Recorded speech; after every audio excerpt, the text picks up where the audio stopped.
Welcome to the Careers by Jenn podcast, episode 236. This time on the podcast, Jenn speaks with Jennifer Brown on how to build resilience, courage, and confidence at work. Next time on the podcast, for those who can't build a resilience, courage, and confidence at work, a podcast on how to outsource resilience, courage, and confidence and have them delivered to your workplace using the latest technology in on-time logistics. You're listening to the Careers by Jenn podcast. I'm your host, Jenn Swanson. This is the podcast that helps you to get the job, love your work, and advance your career.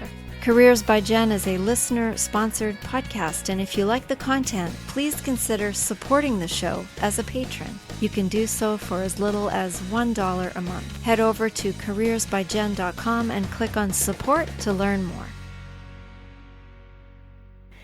Hey friends, Jenn here. I can't believe it's already November.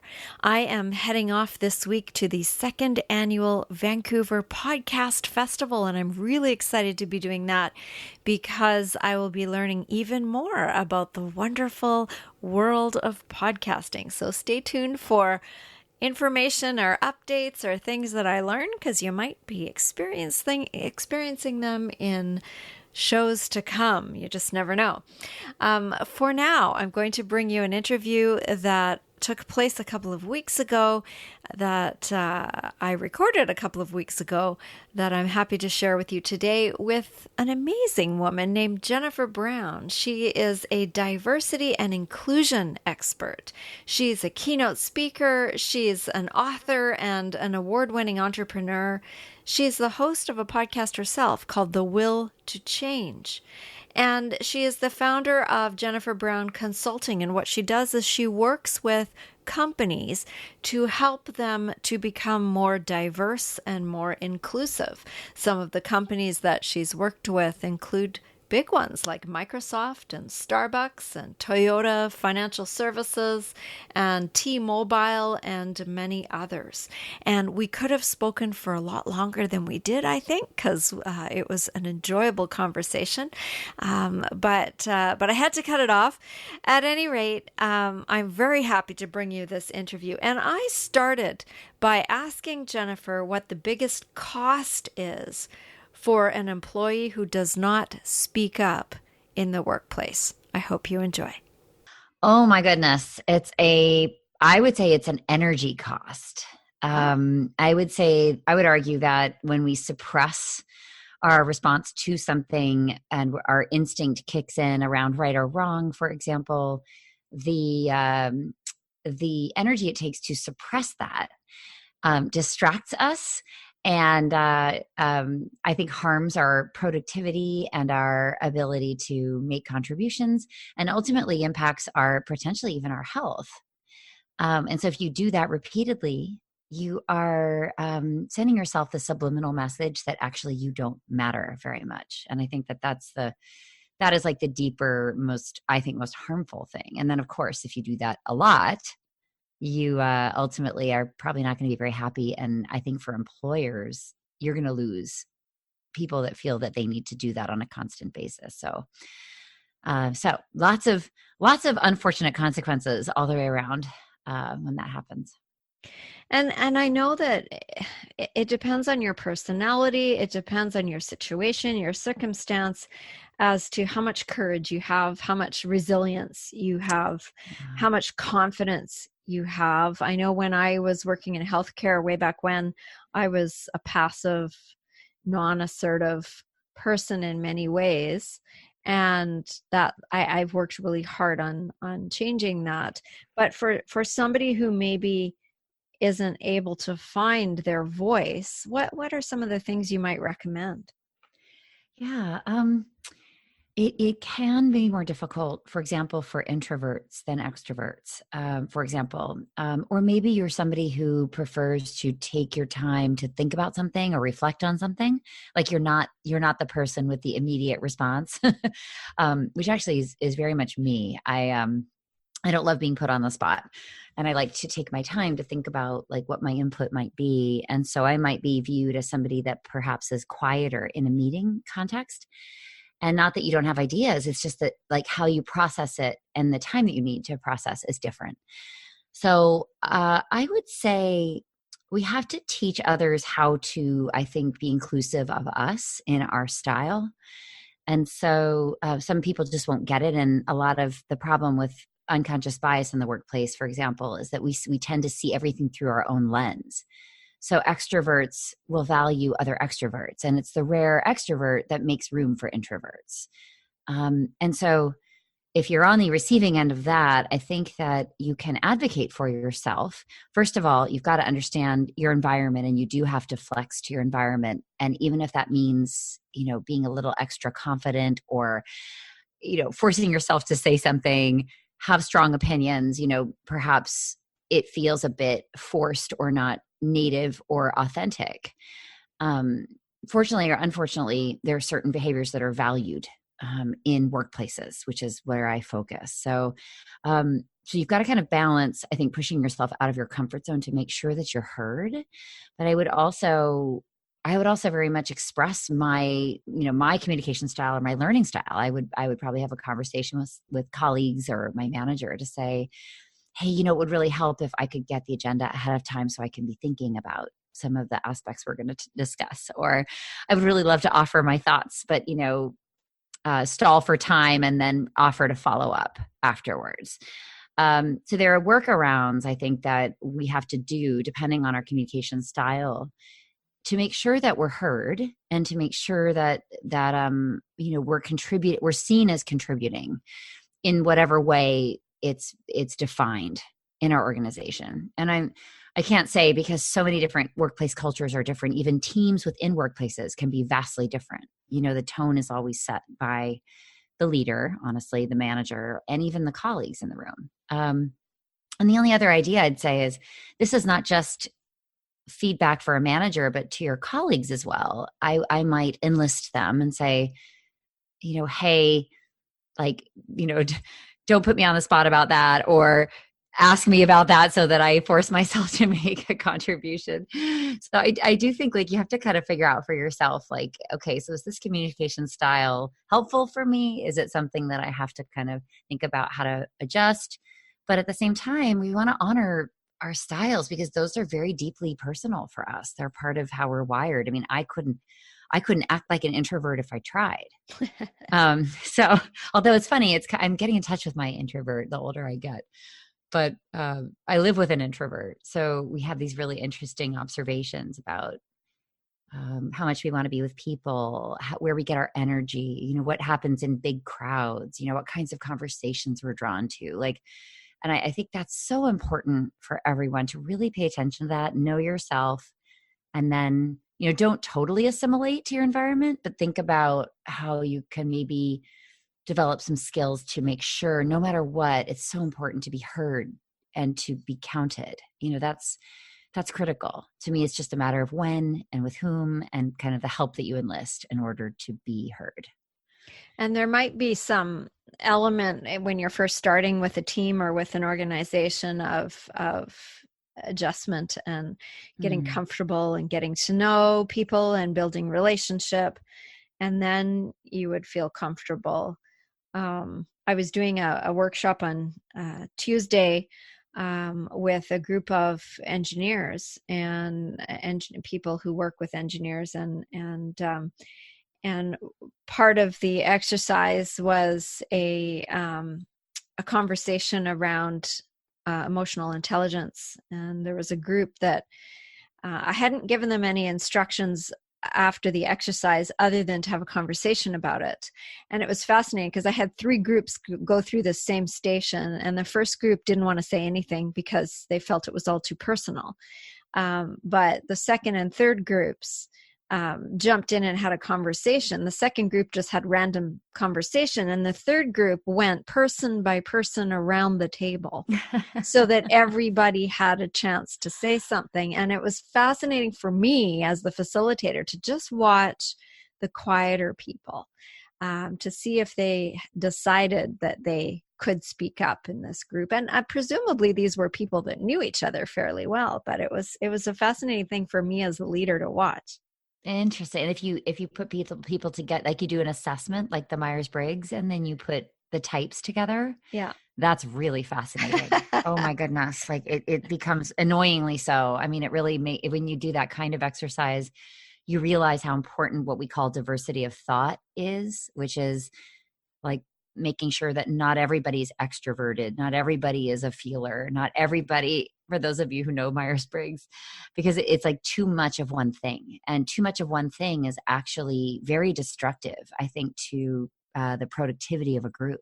You really, really want all those different kinds of styles to create the best outcomes. So too much homogeneity is not good for team processes. No, and I think that's really important. I think there was a time not that long ago where it was all about cultural fit. Do you fit into this organization? Do you fit? But then the problem became that everybody was the same kind of fit, and you didn't have the diversity. You didn't have the creativity that comes from different voices at the table. And people have now started to say cultural fit to a point, but we also want a whole bunch of different styles, a whole bunch of different kinds of people in this group in order for it to move forward. That's right. And that's a big topic in my world of diversity and inclusion, because culture fit has been code in a way for I'm only comfortable hiring people that look like me, or that went to the same school I went to, or whose family I hang out with after work and on the weekends. And so it's been actually used as an excuse, I think, and a rationale not to broaden the diversity within our workforce. And that's so in my world, when we hear culture fit, we sort of roll our eyes. Yes, culture fit's good to a point, and every organization has that sort of values and a vibe to it. But when it comes to hiring, it's we have to be on a lookout for that word, because it's been used as a way to avoid, I think, taking a hard look at the positive bias that we have when we hire people who we're most comfortable with, and then not really taking a look at the bigger picture, which is, that we need to diversify our workforces. And, right now, in most of the companies I consult to, as you go up the org chart, you see less and less, for example, women. Mm-hmm. And you see less and less women of color, and you have no out leaders that are LGBTQ. And this is the reason that we see at the top now largely white male management teams and boards, because that culture fit bias has resulted in the fact that people are literally filling the organization with more people that look like them. And then those people are getting promoted because, again, it's not just recruitment, it's retention and promotion and advancement and all the decisions that are made as people move through their careers that, things like, well, I don't know if she's ready for that opportunity, or she just had children. I'm not sure that she wants a global assignment, or she doesn't have that executive presence. So a lot of these things come through, and they can all sort of fit under that banner of she's just not a fit. What does that mean? So exactly. We work really hard to dismantle that and try to challenge that. That's like very core to our work. So when we're talking about building resiliency and courage and confidence at work, how does somebody do that if they're faced with that kind of bias that exists before they even step into the ring? That's right. And when they step into the room, the bias continues. If you have visible diversity aspects or invisible, the visible ones might trigger a stereotype. And then you can bet my invisible aspects of diversity, whether that's mental health challenges or being LGBTQ, I'm definitely not going to bring that into the room, so there's a lot of what we call covering in the workplace. It is a downplaying or minimizing a known stigmatized identity. And when we say, bring your full self to work, this is a place where you're valued, but then you have a bunch of people, as our data shows, that don't feel comfortable doing so because they don't see anyone that looks like them, because they hear certain comments, because they hear the culture fit thing. So I do think that when you are an only, or one of very few of an identity, you're acutely aware of that identity, and you're always managing, okay, so are people listening to me? Are they hearing me? Are they taking me seriously? Are they noticing that I am, one of the very few? Do I feel, tokenized? Because a lot of people who are underrepresented also feel like they magically have to be the spokesperson for everyone in their identity. Right. So it's a heavy burden to bear, but it's also sort of carrying around something that might be triggering bias towards you. And sometimes you can hide that aspect of your identity, and many times, you can't. So I do think that you have to kind of, back to your point, you've got to kind of know yourself. Some of us are pretty brave and pretty courageous, and we don't care, and we will challenge people, and we have a lot of energy for doing that. And then others of us are, I think, quieter, maybe less assertive, and maybe don't want to be the one waving the flag for change. And there's a role for all of us. There's no right answer here. I believe that all of us have a role to play in making more inclusive workplaces. So some of us are rabble rousers, and we're unafraid, and we're sort of the bold voice, and maybe we can take the hits. I know I can, because there's many things about my identity as a white woman that make me relatively fit in relatively more, and I'm heard in a different way than maybe a colleague might be heard. So that's what I do to challenge the way things have been done. And if I hear somebody comment on a culture fit, I'll challenge that. And I'll say, so when you say that about her, like, let's unpack that. Let's talk about, like, what does that actually mean? Right. And is that criteria being defined in one consistent way? And is it being consistently applied? So anyway, I think you've got to say to yourself, what am I ready to risk? And being an advocate for change in a place where you are seriously a minority with a small m, that can mean anything, requires that you can put some things on the line in order to tell the truth. And that's some risk. So, and that you may not have the privilege in your life economically, for example, to do that. And I like to say, remember that you shouldn't be enacting change alone. I really am such a believer in allies. And so I often tell my audiences of women and people of color and LGBTQ people and people with disabilities, because I work with a lot of people in the corporate world. And I just say, like, work with people and through other people, like, get your allies together, have those conversations. Maybe somebody can raise something you've noticed or overheard, and they can raise it so you don't have to. And I think it's powerful to remember that a lot of people are standing by asking, how can I be helpful? And not really knowing the answer to that. So I think we have a real opportunity to connect our need for someone to run interference and people's want to do something with their allyship. Right, because it shouldn't be all up to the individual. Exactly.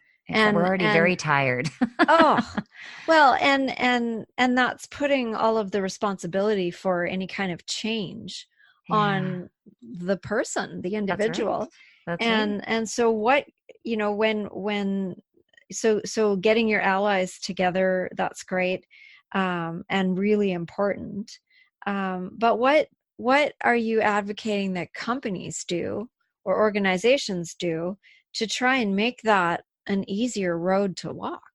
Yeah, they need to do a lot. I mean, we talk about change as needing to be driven from the top as much as it is driven from the bottom and the middle. So companies need to be aware, with data collection, hopefully quantitative and qualitative, who who's having different experiences in the same workplace. And invariably, we do focus groups, for example, for women or millennial Gen Y talent or people of color in an organization or LGBTQ people. And we'll ask the same questions about, like, do you feel you have good opportunities here? Do you feel supported? Do you believe that somebody that looks like you can be successful at this company? Do you think you have, no more challenges than anybody else? And the answers that come back are very illuminating. And I have to say, I've never really met an organization that everybody answers those questions in the same way. There's always covering behaviors. There's always unconscious bias happening. There's always microaggressions occurring in meetings, in recruitment and retention processes, and in performance reviews. It happens all the time. And so I would say companies need to research that, hire a consulting company that can help you get that data. If you don't do it, we do that kind of stuff. And then once you surface that, show that to the leadership, and then make a plan for how are we going to eradicate this kind of behavior, comments, double standards, et cetera. So sometimes that takes the form of training. So maybe an inclusive leadership training where we could talk about where does bias show up, and what do we need to do to mitigate it in ourselves and around us. It can take the form of really hard numbers and requirements and accountability. I've seen companies hold leaders accountable for how many women they have on their teams, how many people of color they have in their slates for promotion or their recruitment pools. I've seen companies go through and do pay audits and try to understand, like, where are their pay gaps, and finding that they have them and then needing to do something about them. So it just really, to me, depends on the leadership of the company, how much they understand that they have a challenge and how curious they are about the challenge and what they want to do about it. But they can drive change, and they should really make it real and put both carrots and sticks in place. Both the carrots are the education, and I would say the sticks are the measurements and the accountabilities that they drive through the company. And for the individual, who's having an experience that is unpleasant in the moment, are there things that person can do to help build their confidence and build their resilience, aside from what the company is doing, but in the moment, in a microaggression, in something that's happening? Do you have advice for somebody on how to navigate an incident? Yeah, they happen so much. I think pausing. So a lot of us have a fight or flight response, right? That's our primal brain responding to stress. And I think that no good outcomes tend to come from fight or flight. That's why it's the primitive brain.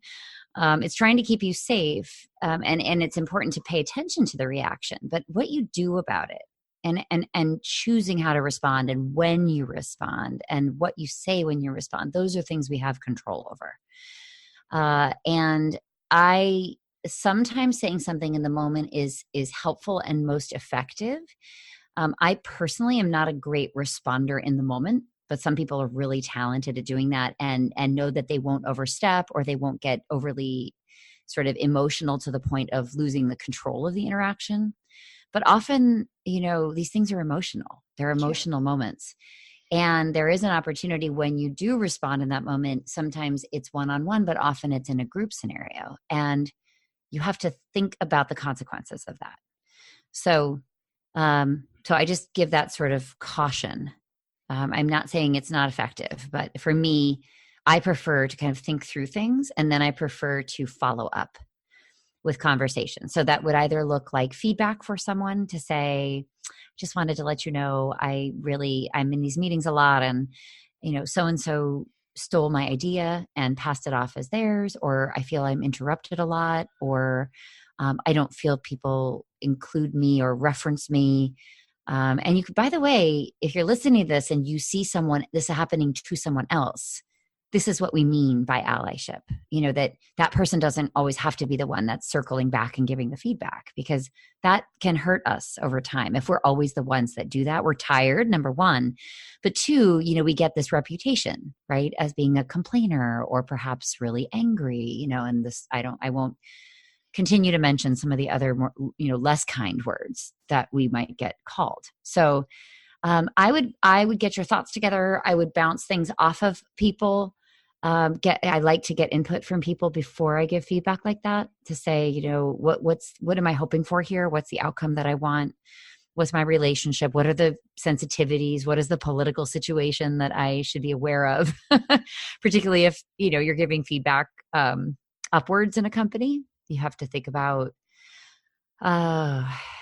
just, you have to be aware and have your eyes open of consequences. And then I would say, I think a lot of leaders and colleagues make mistakes along the diversity and inclusion, their own learning journey. They make mistakes. They say the wrong thing. And I think the vast majority of the time, people aren't aware that they have committed a microaggression, for example, or they haven't been inclusive. And so I do think this is a real education opportunity.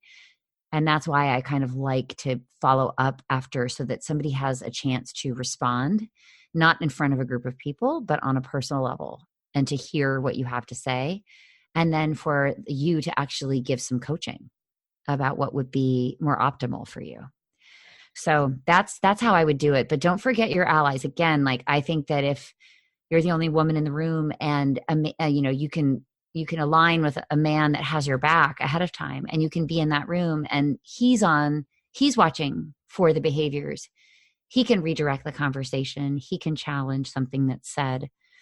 And I think that makes your job a lot easier. And also, I think it makes the feedback harder to deny when more than one person sees it and hears it and thinks that it's not okay.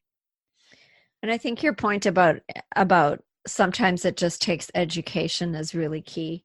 Because sometimes people do things unconsciously. They do things they don't even realize they're doing. We all do it. Yeah. Say things that shouldn't be said, or, that you've said for 20 years, but now it's not okay anymore to say that. Right. Can I give you a couple examples? Yes, please. Yes.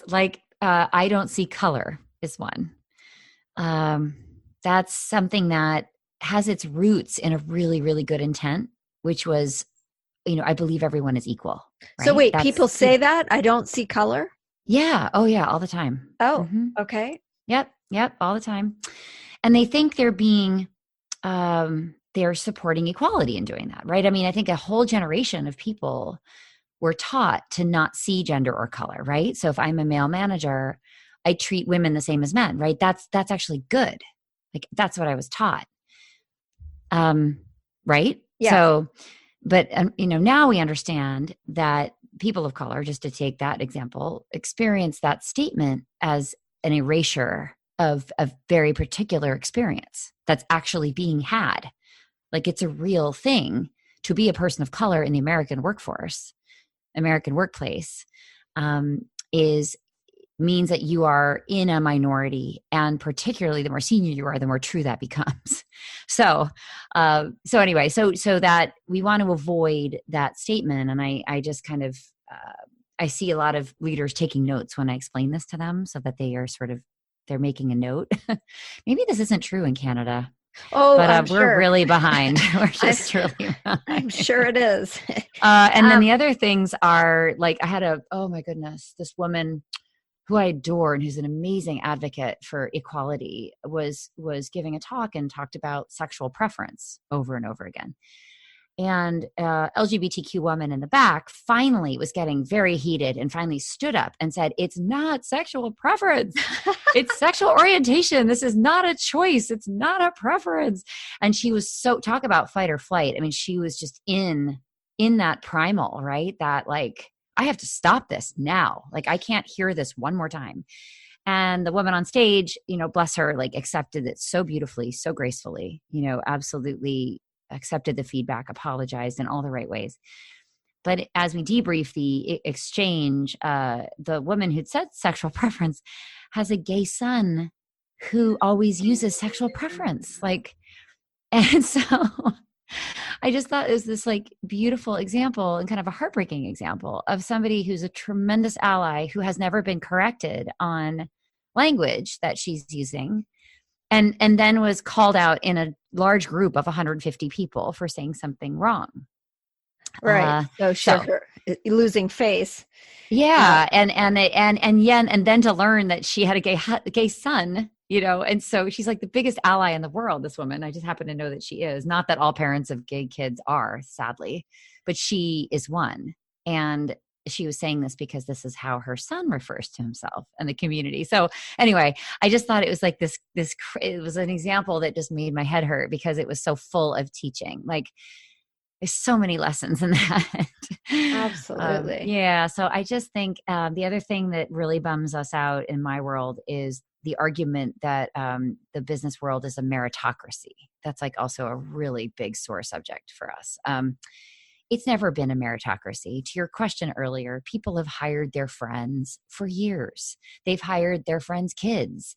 It's been, I don't think you can argue with a straight face that it was truly, quote unquote, objectively fair. And so for now, when we're trying to say, who's not represented in this workforce? Why isn't your candidate slate more diverse? Then you get the pushback now of, well, you're forcing me to hire people who aren't a culture fit. You're forcing me to lower the bar.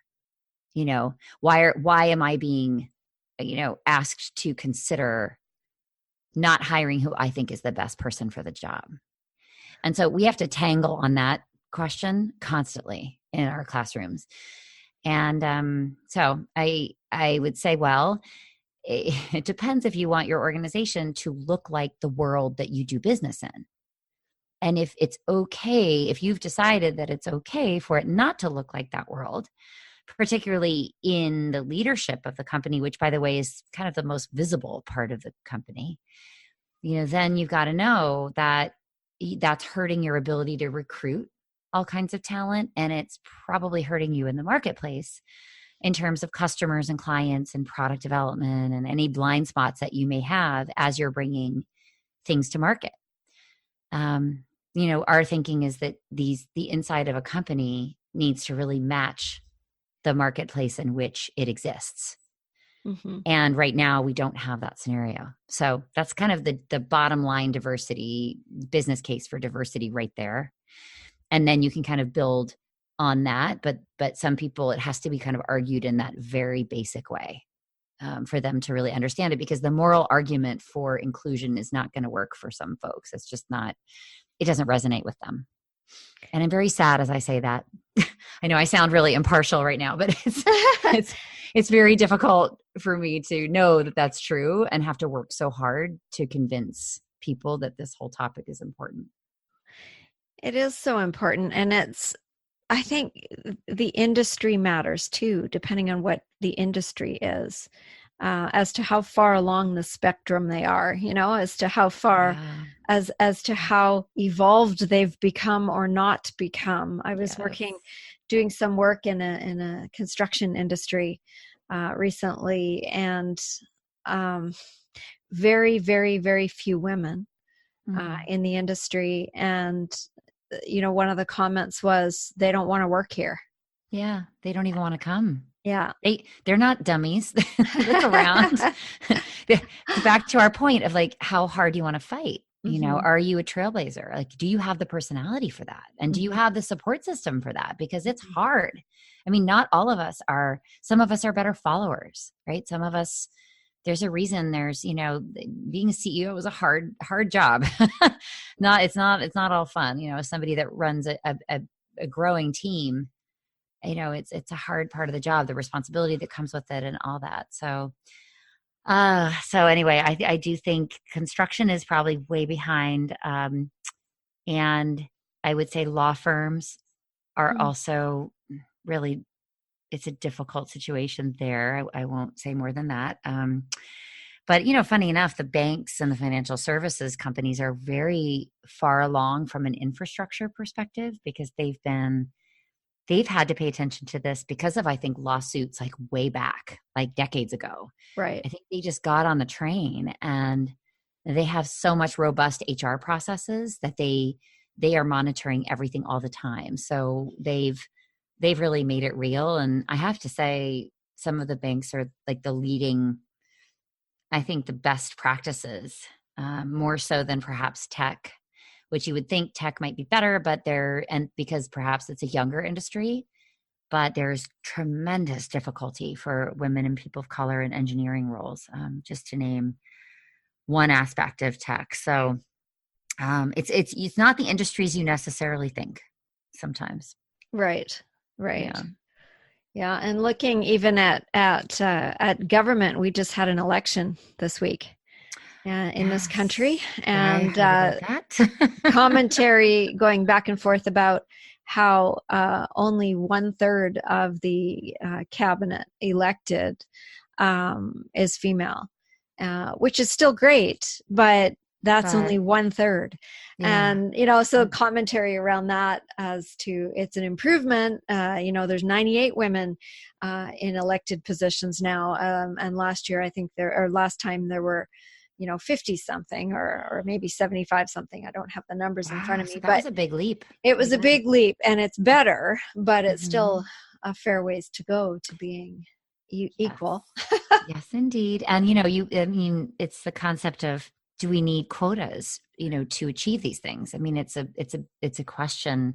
I don't think America is very quota friendly. But I do see companies set targets and goals, and I do see them working their percentages for sure. And then in California, I think there's a new law that says you need to have at least one woman on all public company boards by, I think, next year, which is really kind of sad. Yeah, it is sad. Isn't that sad? I think it's super sad. Like, what in the world? Like, we need a law to have at least one woman, let alone, 2 to 3, and let alone people of color. And like, it's just so far to go, particularly in a state like California. You would just think this would be more top of mind. So it's like back to the carrot and the stick thing. It's like, I look at Europe, and I know that they set some quotas for women on boards, and I think they achieved 40% in some of the countries in Northern Europe. And I like to say, like, the sky didn't fall. Like, these companies didn't fail. And funny enough, they found all sorts of women that they could put in those roles. But what we typically hear is, well, we can't find them. Right. And so we hear that all the time about the pipeline, about hiring and recruiting, and we can't find engineers, and we can't find enough women in tech. And it's like, anyway, so I do think they're findable, but I wonder sometimes, like, how much of a stick do we really need to implement in order to see real change? And by the way, to see change fast enough. I mean, is it fast enough to have one woman on your board? And I think the next requirement is 2 or 3 women by like 2025 or something, like, and so they're literally like taking these incremental steps, and it just, that's a long time. It's like pay equity. When are we going to reach parity? Maybe by the time I'm 80 years old or something. Yeah, I think so. It's too slow for me, and I think it's frustrating how glacial the pace that companies move at. So I don't know the answer for that. We're trying as hard as we can. Absolutely. So I could talk to you for hours, I think, but I'm going to just change tacks here a little bit. And I want to ask you about you. You were an opera singer. I was. And you've written a book, and you do a podcast. How did you come to be doing what you're doing now? And you're so passionate about it. I can tell. I know. I am. It's a passion. It's not, we always say it's like not work. I mean, this is literally like, it doesn't feel like work. It's just, it is like core to who I am to build inclusive environments, because it's deep for me, because as an LGBTQ person, who's been out since I was 22, I was closeted forever. And as an opera singer, I was certainly closeted, because people wouldn't have wanted to know that about me, I believe. And this was many years ago, but still it's true today, and would have probably impacted my ability to get cast. And I was aware of that. And then as an entrepreneur, I was also aware of it and thinking about, okay, so my name's on the door and now I have to sell things and sell myself and somehow make money. And I think instinctively, we know what's going to trigger bias in others. And so if we can hide something, we will. And so I think when I finally became an entrepreneur, I spun out of HR roles in corporate. After opera singing, I got a second master's in organizational development and leadership. And I didn't know much about the field, but I sort of enrolled blind in a master's program. And I fell in love with it. It was like, oh, I could do this. I think I would actually be happy facilitating groups. Like I would feel fulfilled. It felt very humanistic to me. It felt very extroverted because that's who I am. And I could perform. And so I loved it. And that led to HR roles. And then I got laid off from a director of training role. And I started my own company because I thought, I'm really kind of a social activist, but I don't get to bring that into these corporate roles. I really wanted to be a change agent. And I wanted to have the freedom to do that. And I think the thing I figured out is I needed to be outside of the system in order to be the thorn in the side of the system. A very nice thorn, but a thorn nonetheless. So that's what I ended up doing. And I've had my own company for 13 years. And it's just I get to use my voice, just not as a singer, as I like to say. And I feel I'm giving voice to the voiceless in the workplace. Like the people that I was one of those people. And it's so much bigger than LGBTQ. I mean, it's women in our experience. It's people of color in the experience of that. It's people with disabilities that they're, not able to hide or they are hiding. The level of not bringing our full self to work is something that's experienced by so many people who are underrepresented. And I just wanted to go after that. I just thought, okay, I have my organizational development chops. I have my executive presence. I have the ability to do keynotes. I have the ability to write books. And I'm just going to try to get my message out there in every way that I possibly can. In my podcast, I bring on voices that I think aren't heard and topics that aren't heard so that I can lend my audience of thousands to that so that they hear this person's story and, their work in the world. So I try to constantly kind of share what I've built with others. And I think there's this enormous hunger for that. And I learned so much in the process. My goodness. Like I get to learn constantly about identities that aren't my own. That is, I think, the most amazing thing you can spend your life doing. Truly. Sounds like a calling. Yeah, it's a calling. I know. I feel very fortunate. And I'm getting inundated with people that want to do this work now. Like it's just, there's a flood of that because it's an idea whose time has come. People want change.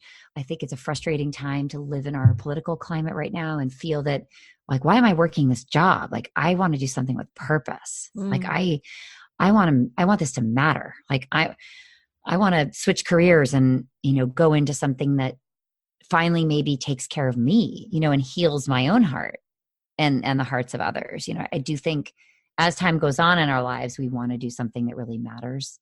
And so I do see, but it's not just people of my age and 50s and maybe even 60s going to this work. It's tons of young people.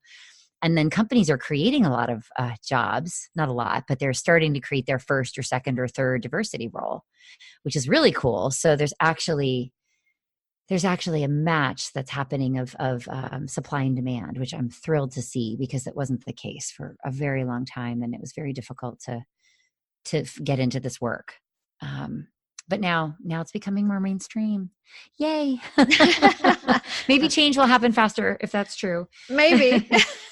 Maybe. I don't know. I'm very Here's skeptical. hoping. Yes. Well, where can people find you, Jennifer?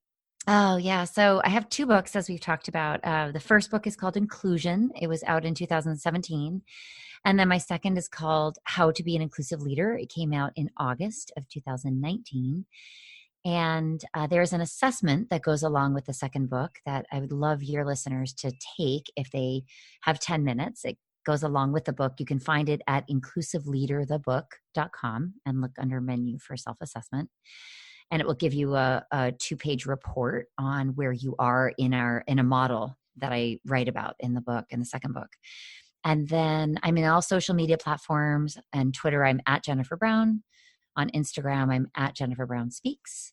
And then I have my podcast, The Will to Change. And then I'm on Facebook and LinkedIn as well, Jennifer Brown Consulting.